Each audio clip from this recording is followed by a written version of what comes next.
cried the whole night long.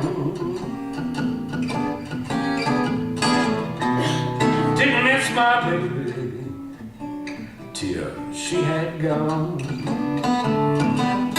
Ain't gonna miss your water until your well go dry. Ain't gonna miss your loved one yet until she said goodbye. That time is the right time to be with the one you love.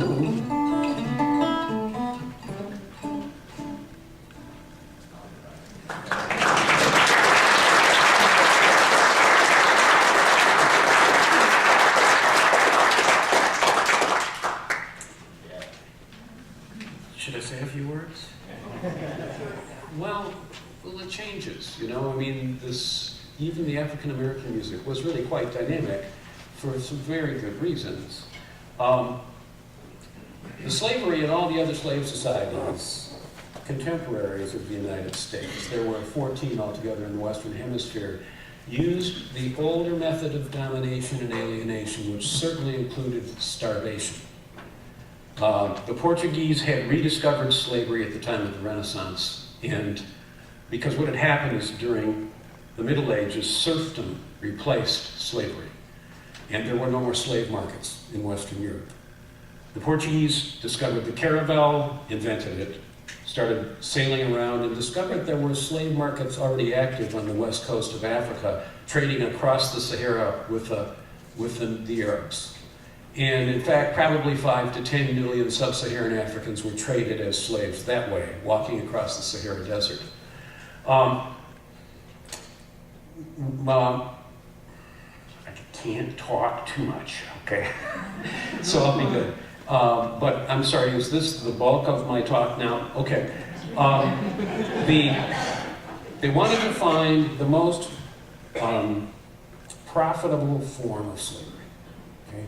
It's a word you know, isn't it? And decided, after they had started plantations on Sao Tome and the Madeira, on the islands near Africa and the Atlantic, that the best way to do it was to work the slaves to death and starve them to death in a short time, in 2 to 3 years.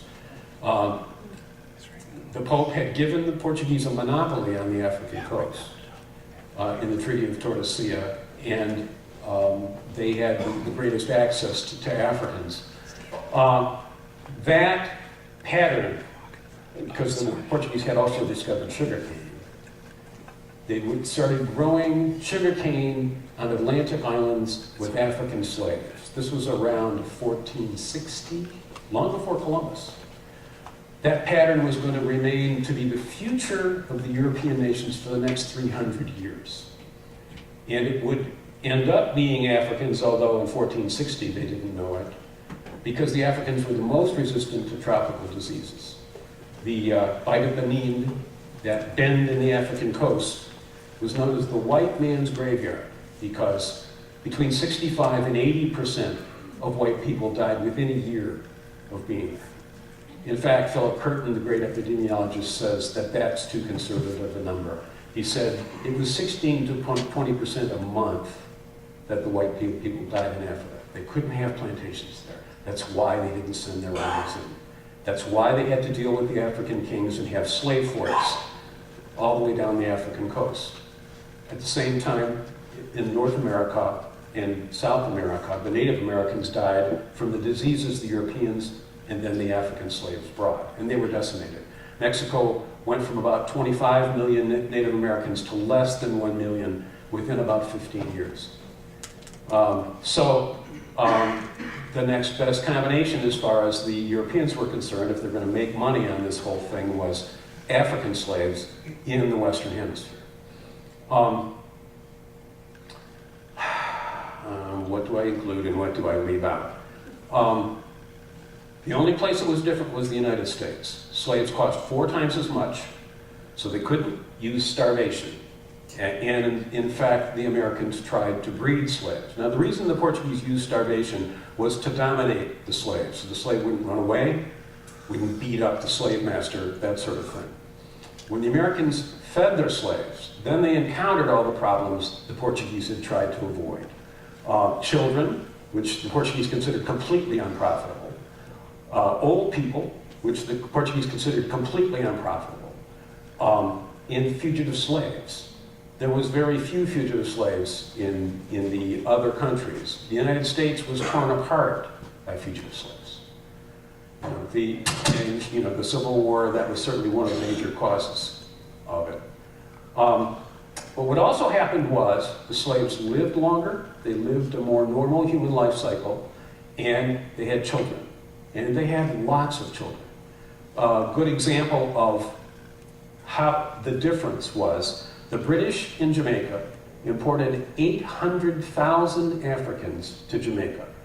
Upon emancipation, there was 350,000 slaves. The United States in its history imported 400,000, about half as many Africans, and upon emancipation there were 4.5 million slaves. These were characteristically different slave societies, and the United States was unique in that. But like I said, it caused other problems that the Portuguese had tried to avoid and would have criticized their system.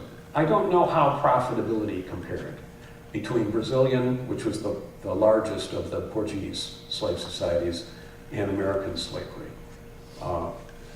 But domination and alienation was still the call of the day. It's just that starvation wasn't part of the domination. And then the slaves were bred and had children. Now, at the same time, the slave masters did not want to Christianize the slaves. And I won't go into detail, but basically the heads of the Anglican Church and the other churches refused to bring missionaries to the plantations. Now, this is something Americans are taught completely the opposite in their history. The point was that if the slaves got Christianity, then they would consider their souls to be equal with the souls of their masters, and it would work against domination. And they would want to read the Bible. And of course, teaching a slave how to read was a felony right up until the Civil War. So the slaves, who came generally from many different tribes and were mixed together by the time they got to the United States, couldn't rely on the old African culture for religion and really had to invent their own, because the white master wouldn't. If the white master had taught them their religion, they'd sing the same songs. But to this day, you can go to the South and go to a black church and a white church and open a hymnal that has the same title, and it's a completely different song. Because these were highly, highly segregated, and the African Americans created their own culture, including the music, which is unusual too. It is not African music, it's African American music. And I won't go into too much of the music theory as to why that is, except that there is no 12-tone scale in Africa, and they don't use syncopated rhythm in Africa. This was an African American invention, but it is characteristic now of virtually all of our popular music, to use the syncopation and to use the flatted seventh, which is not part of the European musical scale. They always use the major seventh, which they don't call a major seventh, they call it the seventh, because it's the seventh tone of the scale. But the flatted seventh in American music is so common, they just call it the seventh, even though technically it should be called the flatted seventh. Anyway, gosh, okay, now how can I stretch out more? The point is then, though, the music changed over time. Emancipation must have done that. Another great early spiritual from before the Civil War was "Sometimes I Feel Like a Motherless Child." We all know that song, and it was indeed authentic. That song says nothing about God. That song talks solely about domination and alienation. In fact, it's practically a classic blues. It states the dilemma, it repeats the dilemma, and it resolves the dilemma. In many ways, and I personally believe that there was plenty of songs not in the spiritual period, not just about religion, but about slavery itself, which is what Sometimes I Feel Like a Motherless Child is about. those would not have been of interest to the slave masters. And, but what happens upon emancipation is, if you're a musician who sings these songs of domination and alienation, whether they're religious or secular, are you going to sing about slavery anymore when there's no more slavery? Are you going to complain about the slave master when there's no more slave masters? I think that's where the blues comes from. The point was that what gets substituted in that framework is love, which is still unfair, which is still not based on any kind of democratic rights. And that's what the blues is that we have in front of us today. We have this great blues culture that is this massive, tragic tradition in the middle of polkas and operettas, right? It's, you know, when you go into a blues club, everybody knows life's unfair. That's part of the fun. You know, that's part of the common understanding. And it could be comedy, it could be tragedy, it doesn't matter. But the basic parameters of this art are different. And our culture is far richer for it. That we even have some kind of angle in the modern age, in the download age, in the utterly democratic, utterly dehumanized age of tragedy itself, which seems far too human. So this music that is consolation for domination and alienation changes its theme after emancipation. But what else happens is liberty itself. Suddenly, for instance, before the Civil War, black people couldn't get on stage. There was a number of reasons why. Officially, it was simply against the law, but also the fugitive slave laws in the North, between 5 and 10% of African Americans were escaped slaves. And if you were caught in a room with an escaped slave, you could be arrested. So in general, besides racism, white people didn't go to shows with slaves or black people in the cast. After the Civil War, many of the most popular shows were African American shows, minstrel shows. They still had to wear blackface, but they were actually lucrative.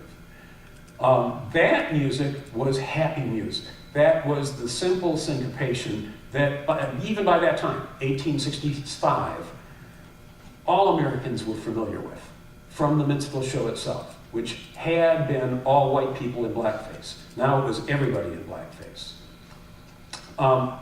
That syncopation really led the way to somebody like Scott Joplin, to the great ragtime era, which came right at the end of the 19th century and then the beginning of the 20th century, in which it was utterly common.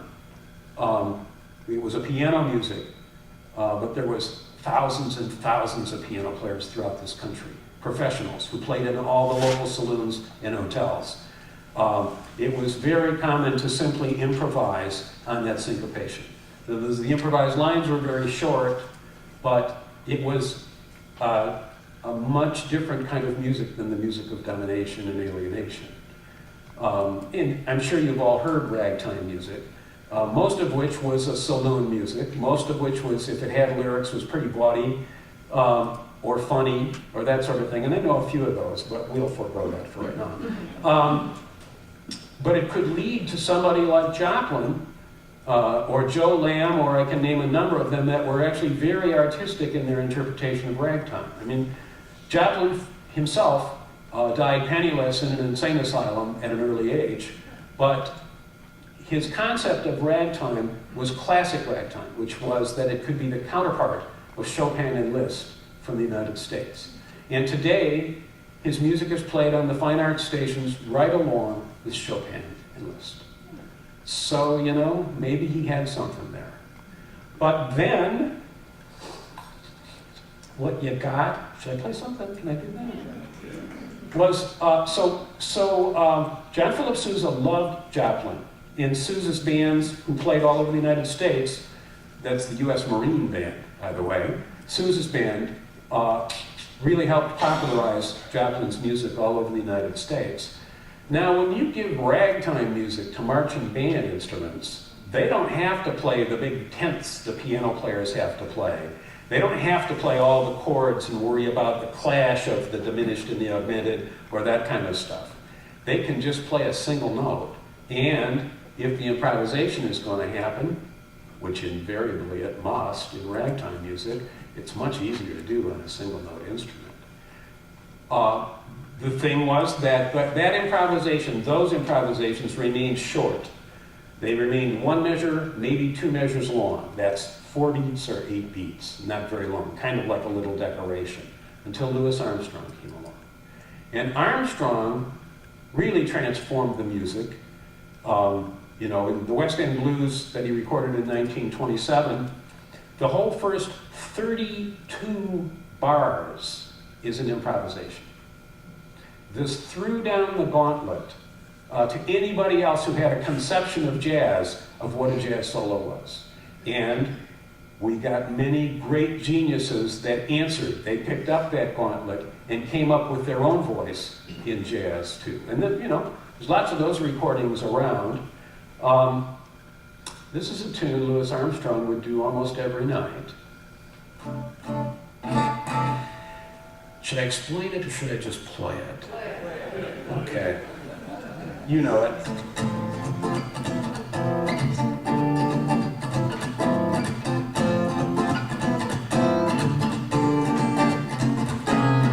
Back home again in Indiana, and I feel like I can see the candlelight shining bright through the sycamores for me. A new mown hay sends out its fragrance through the fields I used to roam. And when I dream about the moonlight on the Wabash, and I long for my Indiana home.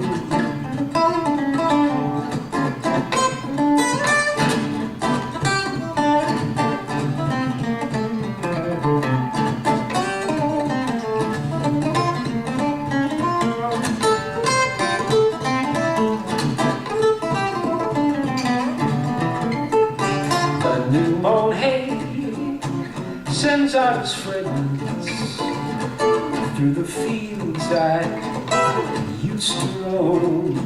And when I dream about the moonlight on the Wabash, then I long for my Indiana, and I long for my Indiana home.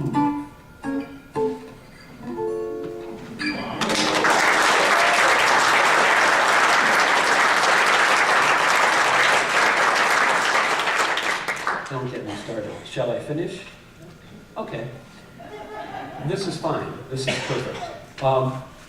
So, African Americans got on stage after the Civil War, just about everywhere except Broadway, which is the real reason it's called the Great White Way. Not so subtle, eh? Doesn't have anything to do with marquees or stage lighting or anything like that. Until 1913, when Flo Ziegfeld hired Burt Williams, the great comic actor, to play in the Ziegfeld Follies of 1913. He still had to play in blackface, but he was on the boards on Broadway. By 1933, Ethel Waters, very black, was the highest paid person on Broadway. So Barack, take a step aside for a minute. Here's another story of ascent for an African American. And this song was written to feature her great talent. Wish me luck. It was written by Andy Razif and Hubie Blake. Hubie Blake, the great piano player and songwriter. He wrote I'm Just Wild About Harry and a bunch of other stuff. Andy Razif, the son of the Grand Duke of Madagascar. I ain't kidding.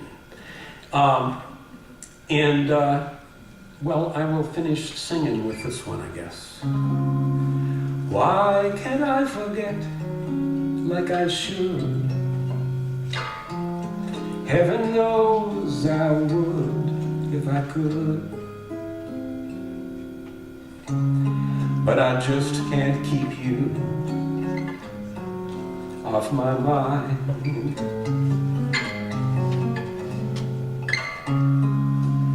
Though you've gone and love was in vain, all around me you still remain. Funny how fate could be so unkind.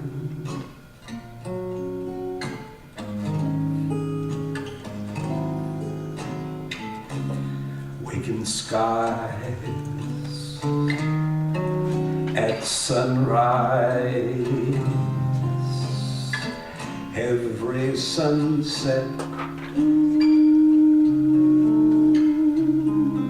seems to be bringing me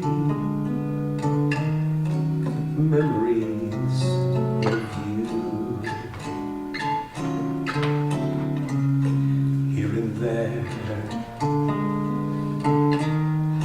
everywhere, in spite of all I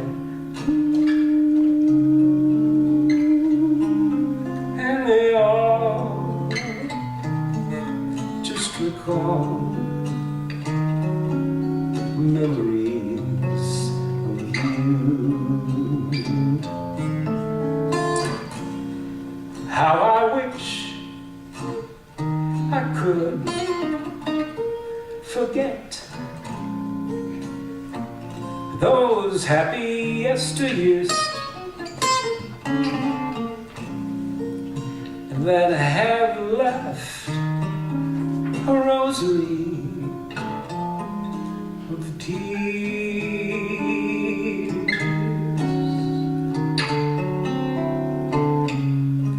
Your face beams in all my dreams, in spite of all I do. Everything seems to bring memories of you.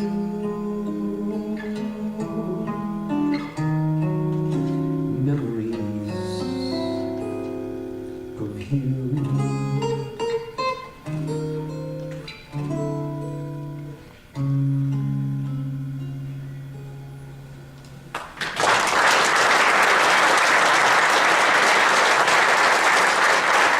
Thank you.